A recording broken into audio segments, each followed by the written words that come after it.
Vamos falar agora um pouquinho sobre a distinção de gênero no trabalho. Ou seja, a divisão sexual do trabalho. Desde os primórdios da pré-história, o homem ele já dividia sexualmente o trabalho. No período paleolítico, que é a idade da pedra lascada, a pedra feia, né, que o ser humano usava para construir as suas ferramentas, né, para construir o seu meio de vida, o ser humano ele migrava de lugar para lugar. Com o passar do tempo, ele foi se instalando em determinados lugares. Aí a gente vai passar a chamar esse período de período neolítico, que é a idade da pedra polida, a pedra mais bonita, né? E ele se instalando em determinados lugares, ele vai precisar fazer a manutenção daquele lugar. E isso vai exigir o trabalho, né? E o trabalho ele vai ser atribuído para cada indivíduo de acordo com as suas habilidades, né? Então, para o homem, ele vai atribuir determinadas tarefas, para a criança, determinadas tarefas, e para a mulher, determinadas tarefas. Uma das coisas que a mulher ficou destinada a fazer é cuidar da agricultura, né? Mas vamos falar um pouquinho sobre a divisão sexual do trabalho da manufatura para o capitalismo, que é o mundo que nós vivemos hoje, o capitalismo. Então vamos fazer a leitura do texto aí para poder estar entendendo. A divisão do trabalho existiu em todas as sociedades, desde o momento em que o homem começou a trocar coisas e produtos, criando uma interdependência com os outros homens. Assim, o artesão troca o produto do seu trabalho, tecido pelo algodão, cultivado pelo agricultor. A base da troca está na necessidade que o indivíduo tem de produtos que ele não produz. A divisão do trabalho deriva, portanto, do caráter específico do trabalho humano e ocorre quando os homens, na vida em sociedade, dividem entre si as diferentes especialidades e ofícios. A divisão do trabalho em ofícios ou especialidades existiu em todas as sociedades conhecidas e deve muito à divisão sexual do trabalho. Ou seja, no início havia uma divisão entre especialidades ou ofícios que eram preferencialmente atribuídos às mulheres e outros que eram executados por homens. Nesse mundo pós-moderno, com a transição da manufatura para o modo de produção capitalista, as atividades eram atribuídas em compatibilidade com as competências e habilidades de cada gênero sexual. Ou seja, o trabalho era destinado ao homem e à mulher de acordo com a sua capacidade. Será que isso é justo? As atividades mais simples eram destinadas às mulheres, atividades mais complexas e que exigiam esforço físico eram destinadas aos homens. E isso acaba sendo conflituoso, na medida em que se acredita que a mulher é mais fraca que o homem. Bom, esse olhar que uma boa parte da sociedade tem é uma criação cultural colocada desde a infância, onde o processo de castração do menino ele é precoce. Logo cedo, os pais ensinam aos seus filhos que homens não choram, ensinam a pular cerca, subir nas árvores, né? Correr no pasto, enfim. A menina, em compensação, com a perda da liberdade, ela é mimada. Não pode sair de casa, não pode brincar de bola, e sim tem que brincar de boneca, fazer comidinha, enfim.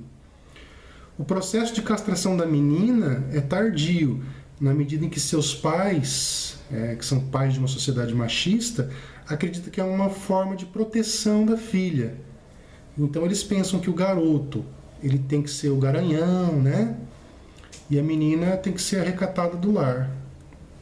Na maioria das vezes, isso leva a mulher no âmbito do trabalho a buscar tarefas mais simples e de menos valor, como professora, secretária, aeromoça, cozinheira, cuidadora, professora, já falei, né? Professora, babá, enfim.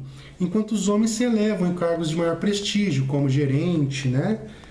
piloto de avião, chefe de cozinha, caminhoneiro, político. Quantos políticos do gênero feminino nós temos na nossa cidade? Já pararam para pensar? Qual que é a causa disso? A estrutura familiar, que eleva o homem à liberdade e, em contrapartida, priva a mulher pelas suas fragilidades, onde suas decisões no mundo do trabalho são tomadas inconscientemente em consequência da sua história, do seu modelo de vida e até mesmo dos seus traumas na infância. E temos então esse modelo de sociedade machista, onde o homem predomina no mundo do trabalho.